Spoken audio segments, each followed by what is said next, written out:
Welcome back to Yahoo Finance. I'm Anjalee Khemlani, Senior Health Reporter. The Biden administration has moved to crack down on Medicare Advantage plans, while the two sides battle over pay rates to care for insured members. Joining us now with more on this is Dr. Sachin Jain, CEO of Scan Group and Scan Health Plan. Sachin, welcome back. Thanks so much, Anjalee. Great to be here. I know, we've been hearing a lot about the back and forth that was going on with the administration and Medicare Advantage plans. Clue us in right now. The administration came to some sort of compromise on the pay rates for the upcoming year. How is that helpful in the long run? Well, I think they landed in, what for many of us was an unsurprising place, which is a 3-year phase-in of the cuts. What they had originally proposed was introducing a new risk model that would go fully into effect this year.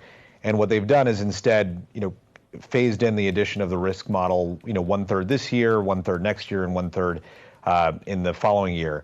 I think what that ultimately represents is a pretty significant cut in payments made to insurers in the Medicare Advantage program, which is either going to force us to do more with less or potentially cut benefits for seniors. This was a particularly politically fraught decision because we're entering into an election year next year, and the president made some commitments to the American people that he was not going to be cutting Medicare. At the same time, there was some behavior within the industry that they wanted to get a hold of. And so this compromise position in many ways reflects a logical decision. But I think how it's going to translate for seniors will really be reflected in this coming annual enrollment period where plans will introduce changes to their benefits. And what I expect to see is potentially either benefit stability or in some cases cuts to benefits at a time when when seniors are increasingly looking to Medicare Advantage to meet their healthcare needs. Yeah, talk to me about this in context of, the administration and reports showing that some plans may be taking advantage of the taxpayer funding and maybe overcharging the government. So how does that compromise with what you feel the industry is looking at? Yeah, I would frame it a little bit differently. I think that the industry was awarded a risk model which essentially rewarded them for taking care of sick people. I think many of us are old enough to remember a time when health insurance companies specifically stayed away from sick people because they were sick. And I think to avoid that in the Medicare program, they introduced the risk model, which actually rewarded plans for taking care of older adults with multiple chronic conditions. As you might expect, anytime you introduce a program, there are some unintended consequences, and some of that unintended consequence was actually potentially overcoding in some instances or a higher level of coding intensity in some cases. And so, what the industry saw was that gradually the price of administering the Medicare Advantage program went from being, lower than traditional Medicare to neutral to subsequently, more expensive than traditional Medicare.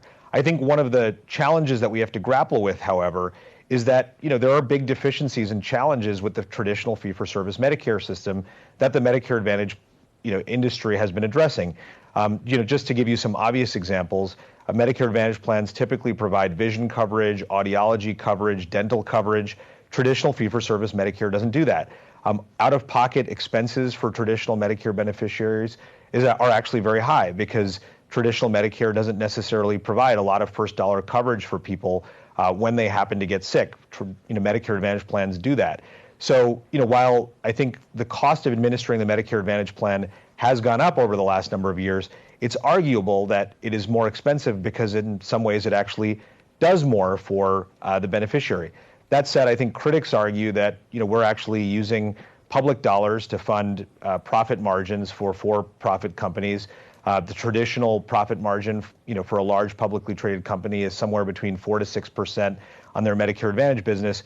Margin that, I think critics argue doesn't belong to them. And so, as a leader of a not-for-profit Medicare Advantage plan, I think there are opportunities to reform the program. I think there are opportunities to bring payments more in line with costs.